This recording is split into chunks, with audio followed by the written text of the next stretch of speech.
اور اللہ تعالیٰ نے مجموعی طور پہ ہم سب مسلمانوں کی عزت کو، ہمارے وقار کو، ہماری سربلندی کو اسلام کے ساتھ وابستہ کیا ہے، اسلام کے ساتھ جوڑا ہے۔ یعنی اس امت کو مجموعی طور پہ کامیابی اس وقت ملے گی، اس کو مجموعی عزت اس وقت ملے گی، اس کا مجموعی وقار اس وقت عروج پہ پہنچے گا جب یہ دین سے وابستہ ہوگی۔ اللہ نے فرمایا وَإِن تَصْبِرُوا وَتَتَّقُوا، اگر تم صبر اختیار کرو، یعنی دین پر جم کے دکھاؤ۔ صبر کے کئی معنی ہوتے ہیں، یہاں صبر استقامت کے معنی میں ہے کہ ہر حال میں تم اسلام کے احکام پر جم جاؤ۔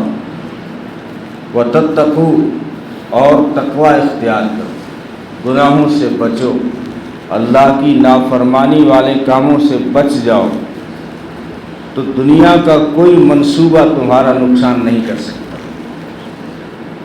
کتنی ہمیں تسلی دی ہے، وَإِن تَصْبِرُوا وَتَتَّقُوا لَا يَضُرُّكُمْ كَيْدُهُمْ شَيْئًا، پھر کسی کا مکر تمہیں نقصان نہیں پہنچائے، پھر کسی کی چال تمہیں نقصان نہیں پہنچائے۔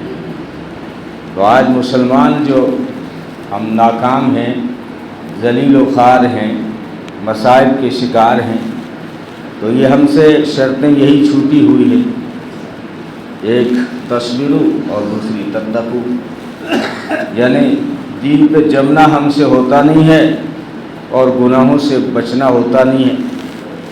ہم چاہتے ہیں سارا کام دعاؤں سے ہو جائے، کرنا کچھ نہ پڑے، سارا کام دعاؤں سے ہو جائے، دعاؤں سے ہی ساری دنیا میں اسلام آ جائے، دعاؤں سے ہی فلسطین فتح ہو جائے، دعاؤں سے ہی کشمیر کا مسئلہ حل ہو جائے۔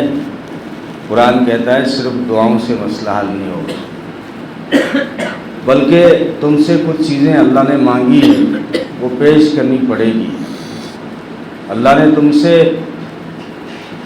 اونچی سطح کا ایمان مانگا ہے، فرمایا وَلَا تَهِنُوا وَلَا تَحْزَنُوا وَأَنْتُمُ الْأَعْلَوْنَ، مت غم کرو، مت رنجیدہ ہوا کرو، تم ہی سر بلند رہو گے۔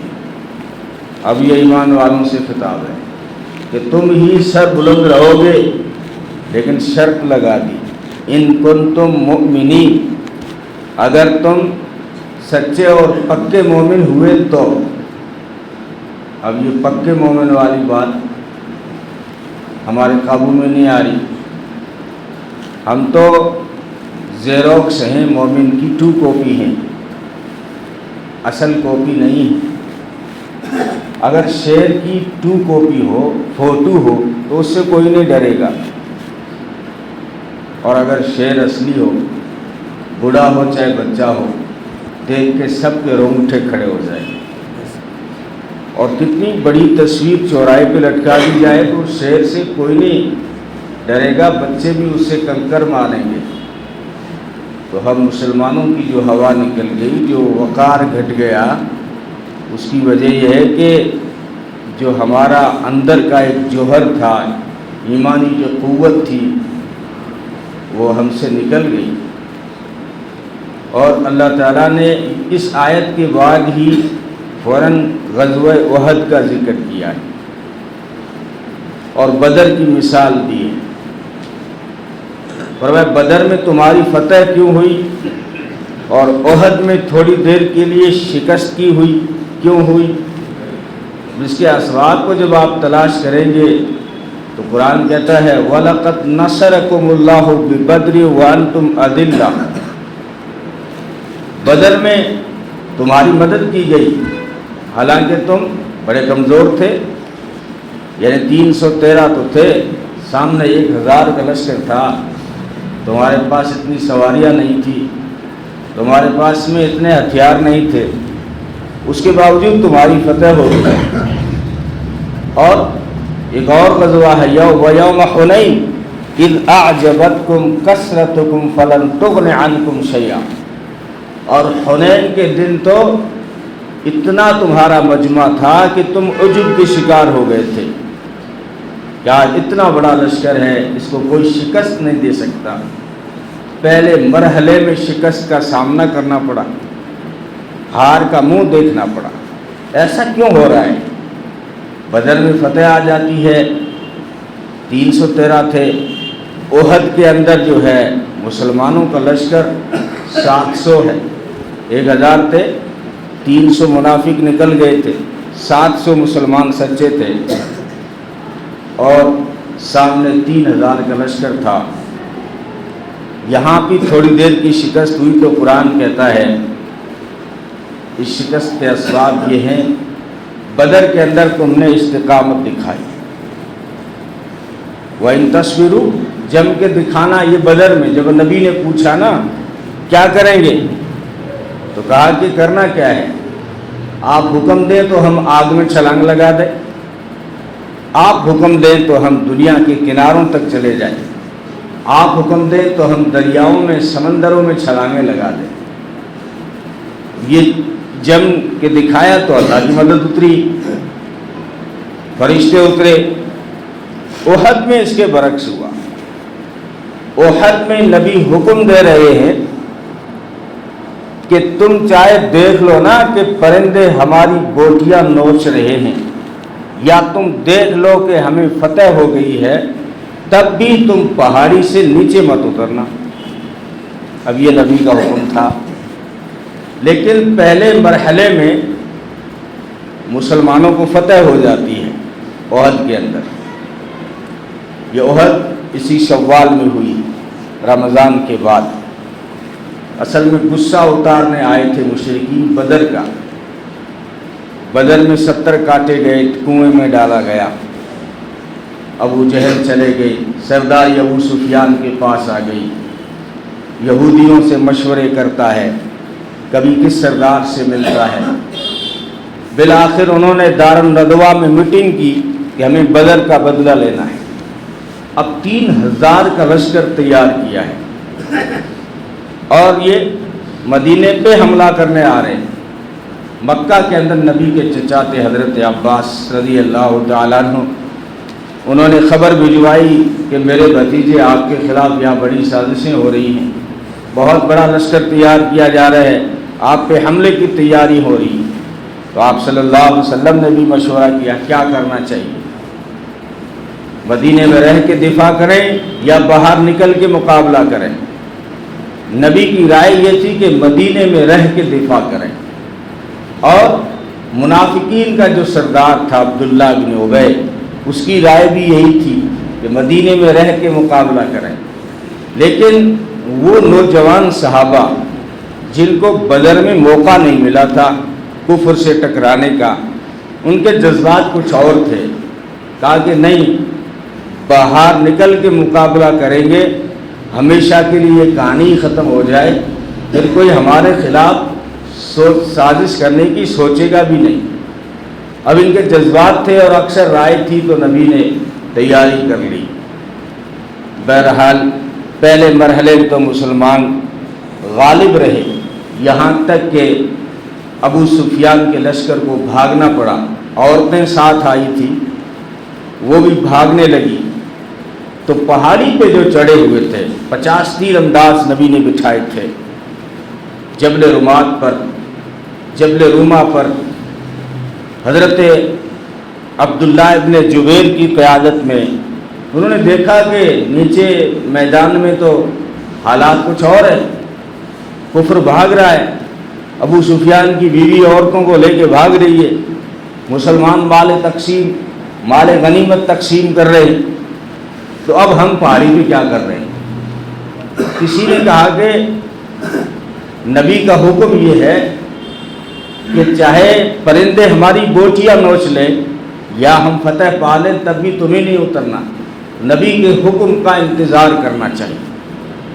لیکن اکثروں نے کہا کہ نہیں، نبی کے فرمانے کا مقصد یہ ہے کہ ہم جنگ کو اچھی طریقے سے فتح کر لیں۔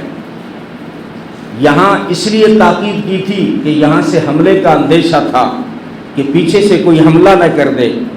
اب وہ تو حکم پورا ہو گیا، جنگ ختم ہو گئی، جنگ کا حکم جنگ تک رہتا ہے، باتیں صحیح ہیں، لیکن مسلمانوں میں اختلاف ہو گیا، بعض نے کہا کہ یہیں رہیں گے، بعض نے کہا کہ نیچے اتریں گے، اور دوسرا یہ کہ نبی کا حکم ٹوٹا۔ تو قرآن ہمیں یہ کہنا چاہتا ہے کہ مسلمانوں تمہاری مدد اسی وقت ہٹتی ہے جب تم سے نبی کا کوئی حکم ٹوٹتا ہے، اللہ کا کوئی حکم ٹوٹتا ہے، یا تمہاری نصرت، تمہاری مدد اس وقت اٹھتی ہے جب تم آپس میں لڑتے ہو۔ یہاں آپس میں نزاع کی کیفیت ہو گئی تھی نا، تو جب بھی مسلمان آپس میں بھڑے ہیں تو اللہ کی مدد اٹھی ہے۔ نبی پاک صلی اللہ علیہ وسلم نے یہاں تک فرمایا کہ یہ شب قدر مجھے بتا دی گئی تھی کہ کب ہوتی ہے، جھگڑا ہی ختم ہو جاتا۔ آج لوگ لکھ رہے ہیں کہ 27 کو ہوتی ہے، 21 کو ہوتی ہے، یہ سب اندازے ہیں، تخمینے ہیں، مختلف روایتیں ہیں، لیکن نبی نے فرمایا مجھے بتا دی گئی تھی یہ شب قدر ہوتی کب ہے۔ میں اپنی امت کو بتانے آ رہا تھا کہ دیکھا کہ دو مسلمان جھگڑ رہے تھے، ان کے جھگڑنے کی نحوست کی وجہ سے مجھے شب قدر بھلا دی گئی۔ یہ آپسی جو جھگڑا اتنا خطرناک ہے، نبی نے فرمایا مونڈ کے رکھ دیتا ہے، اور نبی نے یہ فرمایا کہ میں یہ نہیں کہتا کہ بالوں کو مونڈ کے رکھ دیتا ہے، بلکہ مسلمانوں کا آپسی جھگڑا دین کو مونڈ کے رکھ دیتا ہے۔ تو غزوہ احد کی شکست کے اسباب دو بڑے اسباب ہیں، ایک تو یہ ہے کہ نبی کا حکم ٹوٹا، اور دوسرا مسلمانوں میں اختلاف کی شکل پیدا ہو گئی، اس لیے اللہ کی مدد ہٹ گئی۔ اس لیے نصرت کے جو فیصلے ہوتے ہیں وہ کثرت کی بنیاد پہ نہیں ہوتے۔ کثرت تو حنین کے اندر زیادہ تھی، لیکن مسلمانوں میں عجب آ گیا تھا کہ ہمیں کوئی ہرا نہیں سکتا، تو اللہ کو یہ ادا بھی پسند نہیں آئی کہ مسلمان کا بھروسہ ہر وقت اللہ کی ذات پہ ہونا چاہیے، بازو کی طاقت پہ نہیں۔ چاہے کتنی بھی بڑی کامیابی مسلمان حاصل کر لے، بڑی سے بڑی فیکٹری لگا لے، یا بڑی سے بڑی دکان چمکا لے، یا بڑی سے بڑی پراپرٹی کا مالک بن جائے، مسلمان کے لیے ایمان یہ تقاضا کرتا ہے کہ ان ساری جو ہے کامیابیوں کا تغمہ اپنے رب کو دے، کہ یہ سب اس کی مہربانی ہے، یہ سب اس کا کرنا ہے، یہ سب اس کے کرنے سے ہوا ہے۔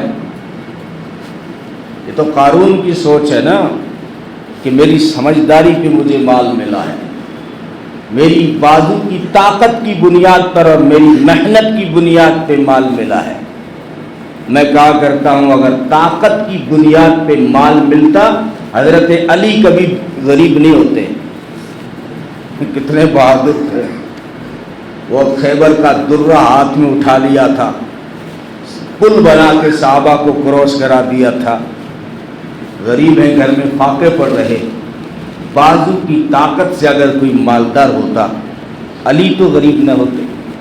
یہ سب قسمت کے فیصلے ہوتے ہیں، اس کی تقسیم کے فیصلے ہوتے ہیں۔ ورض بما قسم اللہ لک، نبی نے فرمایا اللہ کی تقسیم پہ راضی ہو جا، تو سب سے بڑا مالدار بن جائے گا۔ اللہ نے تقسیم کے اس پہ راضی ہو جائیں تو سب سے بڑے مالدار ہیں۔ اللہ نے کسی کو مال دیا، کسی کو حسن دیا، کسی کو خاندان دیا، کسی کو عزت دی، کسی کو علم دیا، کسی کو صحت دی، یہ اللہ کی تقسیم ہے۔ اگر اس پہ راضی ہو جائے گا تو دلی طور پہ مطمئن ہو جائے گا، اس کی زبان پہ اللہ کا شکر آئے گا، نہیں اللہ نے مجھے بہت کچھ دے رکھا ہے۔ خام و خاص سوچ رہا تھا کہ غریب ہوں، کیسے غریب ہے یار، پتہ ہے تیرے اندر 2 کڈنیاں ہیں، اس کی قیمت کیا ہے، تیری آنکھ کی قیمت کیا ہے۔ مسجد کے دروازے پہ جمعے کے دن کوئی 5 کروڑ روپے لے کے آ جائے، تم اپنی ایک آنکھ دے دو گے؟ پتہ چلا کہ ہم غریب نہیں ہیں۔ ورض بما قسم اللہ لک، اللہ کی تقسیم پہ راضی ہو جاؤ تو سب سے بڑے مالدار ہو۔ غور کیا کرو اللہ نے کیا نہیں دیا تمہارے لیے۔ تو غزوہ احد کے شکست کے 2 اسباب ہیں، ایک ہے مسلمانوں کا آپسی اختلاف، یہ اختلاف کبھی برکتیں نہیں لاتا ہے، جب بھی حالات آئے اس وقت مسلمان اختلاف کے شکار تھے، چاہے تاتاریوں کا حملہ ہو چاہے گوری چمڑی والوں کا حملہ ہو۔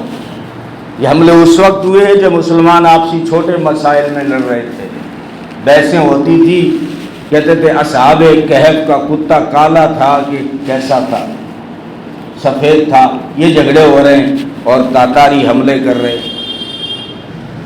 تو آپسی اختلاف، اور دوسری چیز نبی کا حکم ٹوٹا تھا، حالانکہ یہ صحابہ کا اجتہاد تھا، یعنی جان بوجھ کے صحابہ نے نبی کا حکم نہیں توڑا، یہ اجتہاد تھا۔ ایک گروہ نے کہا کہ نبی کا حکم جنگ تک تھا، اب اتر جائے، یہ اجتہاد ہے، اجتہاد میں اگر کوئی خطا کر جائے تب بھی اس کو ثواب ملتا ہے۔ اور صحابہ کی جماعت معصوم تو نہیں ہے لیکن محفوظ ہے، یعنی صحابہ سے ایسا نہیں کہ گناہ نہیں ہوئے، گناہ ہوئے، لیکن اللہ نے اعلان کر دیا کہ میں نے معاف کر دیا، رضی اللہ عنہم ورضوا عنہ، سارے صحابہ کو سنا دیا کہ صحابہ وہ ہیں جن سے اللہ راضی ہے اور وہ اللہ سے راضی ہے۔ ان سے خطائیں ہوئی، گناہ بعض مرتبہ محدثین لکھتے ہیں کہ کرائے گئے، اگر صحابہ سے گناہ نہ کرائے جاتے تو ہمیں کیا پتہ چلتا کہ چوری کی سزا کیا ہے، ہمیں کیسے پتہ چلتا کہ زنا کی سزا کیا ہے۔ بعض گناہ کرائے گئے اور اللہ نے معاف کر دیا۔ جب اللہ نے معاف کر دیا، اب کسی کو حق نہیں ہے کہ صحابہ پہ زبان درازی کرے، اللہ نے معاف کر دیا اس ساری جماعت کو۔ یہ محمد رسول اللہ صلی اللہ علیہ وسلم کی جماعت تھی، اللہ نے جو ہے ان کو معاف کر دیا۔ اور بعض جو واقعے ہیں وہ بہت زیادہ تر تو جھوٹے ہیں، جو صحابہ کی طرف منسوب کر دیے جاتے ہیں، حدیث میں ان واقعات کا کوئی لینا دینا نہیں ہوتا ہے۔ بہت سارے گناہوں کو صحابہ کے ساتھ جوڑ دیا جاتا ہے، لیکن حدیث میں صحیح تحقیق کریں تو وہ واقعہ ہوتا ہی نہیں ہے۔ جیسے آپ نے سنا ہوگا کہ ایک صحابی تھا اور آخری وقت جو ہے کلمہ رک گیا، تو نبی آئے اور نبی کو بلایا گیا، اور نبی کو خبر چلی کہ میرے صحابی کا کلمہ رک گیا ہے، تو نبی نے فرمایا ایسے نہیں رکے گا، کلمہ ایسے نہیں رکتے، کیا اس کی ماں زندہ ہے؟ لوگوں نے کہا ہاں اس کی ماں زندہ ہے۔ تو نبی نے فرمایا ضرور اس نے ماں کو ستایا ہوگا ورنہ کلمہ ایسے نہیں رکتا۔ اب اس ماں کو بلایا جا رہا ہے، ماں کہہ رہی معاف نہیں کروں گا، اس نے مجھے تھپڑ مارا تھا۔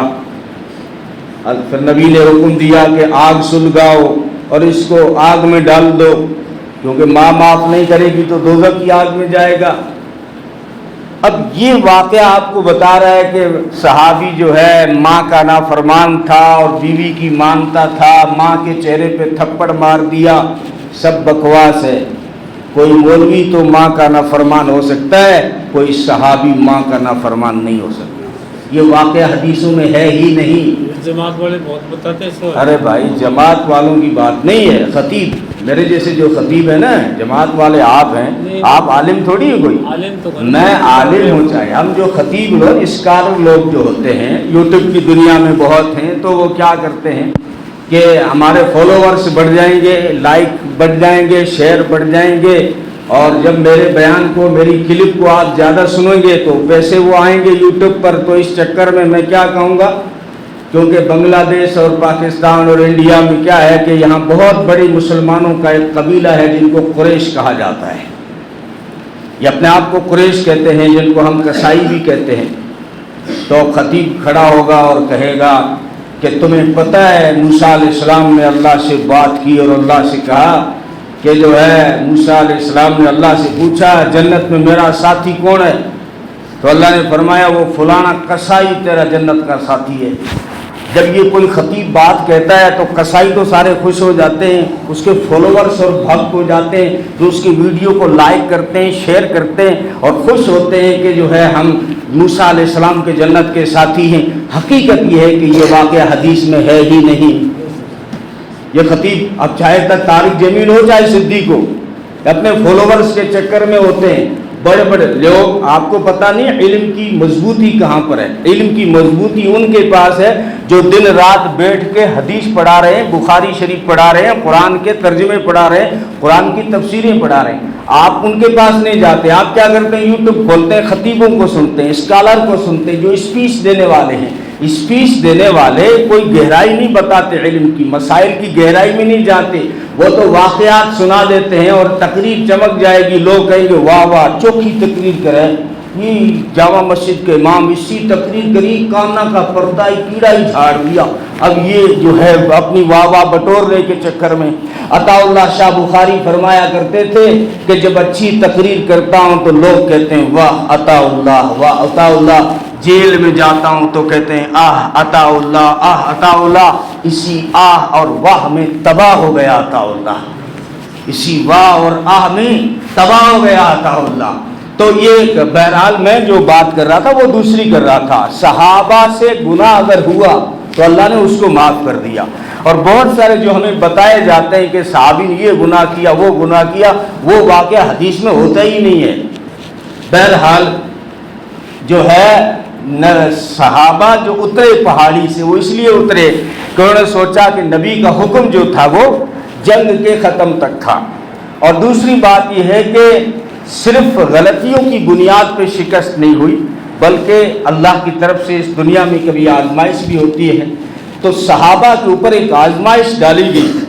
بات صرف صحابہ کی نہیں، قرآن کہتا ہے جس نے بھی ایمان ہونے کا دعویٰ کیا ہے میں اس کو آزماؤں گا، میں اس کو پرکھوں گا کہ اپنے دعوے میں سچا ہے یا نہیں، کہ تم بھی جب کوئی مٹی کا برتن خریدتے ہو تو بجا کے لیتے ہو، تو اس نے کہا کہ جب کوئی ایمان کا دعویٰ کرے گا احسب الناس ان یترکوا ان یقولوا آمنا وهم لا یفتنون، کیا لوگوں نے خیال کر دیا کہ جنہوں نے کہہ دیا کہ ہم ایمان والے ہیں، کیا ہم ان کو نہیں آزمائیں گے؟ ہم ان کو ضرور آزمائیں گے، ہم ان سے پہلے لوگوں کو بھی آزما چکے ہیں۔ احسب الناس ان تدخلوا الجنہ، ارے تم نے گمان کر لیا کہ جنت میں داخل ہو جائیں گے میری آزمائش سے پہلے؟ یہ نہیں ہو سکتا، جنت میں داخلے سے پہلے ایمان والوں کو میں آزماتا بھی ہوں۔ تو یہ ایک آزمائش بھی تھی، غزوہ احد کے اندر آزمائش تھی، اللہ تعالیٰ نے شکست سے دوچار کر کے آزمایا۔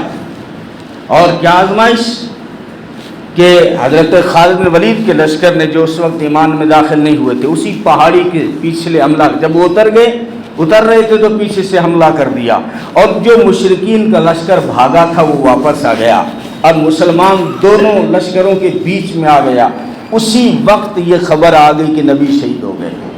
کئی وجوہات ہیں، حضرت مصعب بن عمیر کی شہادت ہوئی تھی، تو ان کی نعش کو دیکھ کر، ان کی لاش کو دیکھ کر کسی نے کہہ دیا، کیونکہ ان کی شکل نبی سے ملتی تھی، خون سے لت پت پڑے تھے، تو انہوں نے سوچا کہ نبی کی لاش ہے۔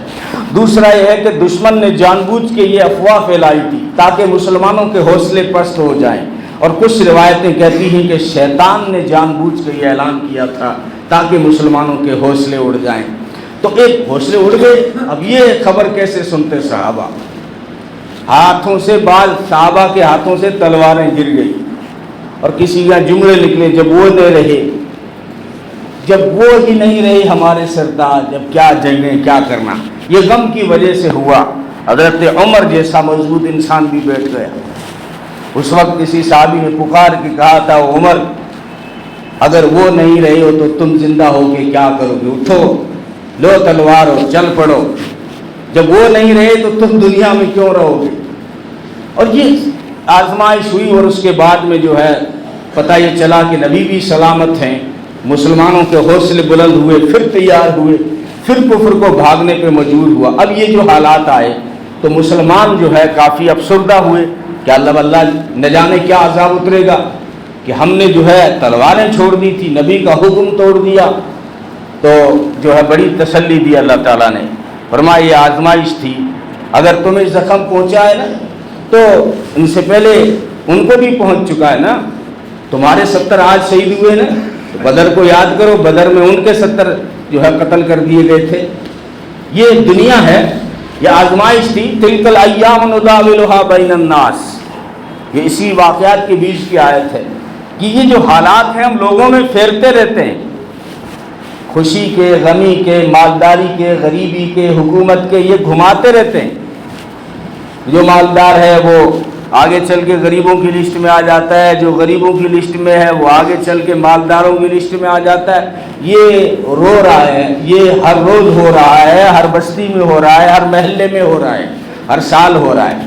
ٹائم لگتا ہے، کچھ سالیں گزرتی ہیں، شاید انسان ایک زندگی والے کو 70-80 سال والے کو شاید احساس نہ ہو سکے، وہ سوچتا ہے میں تو سدا ہی مالدار ہوں، باپ دادا سے بھی مالدار ہوں۔ અહીંયા બે લોકોને બાપ જો હું ગાડો લેકે બઠિંડા જાયા કરતો, لیکن نہیں، بس سمجھا ہمارے گھر فارچونر ہے، ڈسٹر ہے۔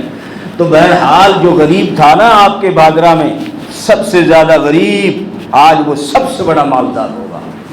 اور آج جو بڑے بڑے مالدار ہیں، آپ لسٹ بناؤ اور 8-10 مالداروں کی لسٹ تیار کرو، اس لسٹ کو 20-25 سال کے بعد کھولنا، وہ غریبوں کی لسٹ میں ہوں گے، مالداروں کی لسٹ میں کوئی اور ہوگا۔ تلک الایام نداولها بین الناس، یہ تو ہم پھیرتے رہتے ہیں حالات کو، آزمائشوں کو۔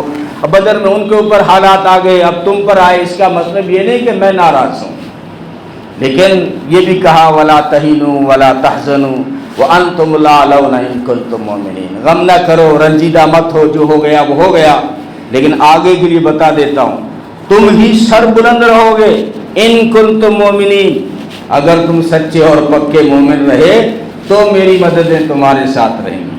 تو قرآن ہم سے مطالبہ ایمان کی قوت کا کرتا ہے، دین پہ جمنے کا کرتا ہے، اور گناہوں سے بچنے کو کہتا ہے۔ اسی غزوے کے اندر جو ہے عورتیں بھی شریک ہوئی ہیں۔ ایک اچھی بات یاد آ گئی کہ عورتیں کیوں آتی تھیں، انہوں نے اجازت لی، اللہ کے رسول ہم جانا چاہیں۔ نبی نے فرمایا تم کیا کرو گی، مردوں کی جنگ ہو رہی ہے تو تم کیا کرو گی؟ کہ اللہ کے رسول ہم زخمیوں کا علاج کر دیں، ہم پیاسوں کو پانی پلا دیں گی، آپ اجازت تو دیں۔ یہ غزوہ خیبر کے موقع پہ اجازت مانگی ہے، لیکن اس احد میں بھی عورتیں تھیں، نبی کی جان بچائی۔ خاتون احد ام عمارہ نے، جب ابن قمیہ نے حملہ کیا نا، ہیلمٹ کی کڑیاں رخسار مبارک میں گھس گئی تھی، اس وقت دفاع ام عمارہ نے کیا ہے۔ اب یہ وہ عورتیں تھیں جو زخمیوں کا علاج کرنے جاتی تھی۔ میرا آپ سے سوال یہ ہے کہ یہ عورتیں جو زخمیوں کا علاج کرنے جاتی تھی، انہوں نے زخم پٹی کرنا کہاں سے سیکھی؟ بغیر سیکھے ڈاکٹری شروع کر دی، بغیر سیکھے نرس بن گئی؟ نہیں، اسلام عصری علوم کا مکمل دھیان رکھتا ہے۔ جیسے ہی نبی پاک صلی اللہ علیہ وسلم مکہ سے ہجرت کر کے مدینہ آئے نا، 3 کام سب سے پہلے ہوئے۔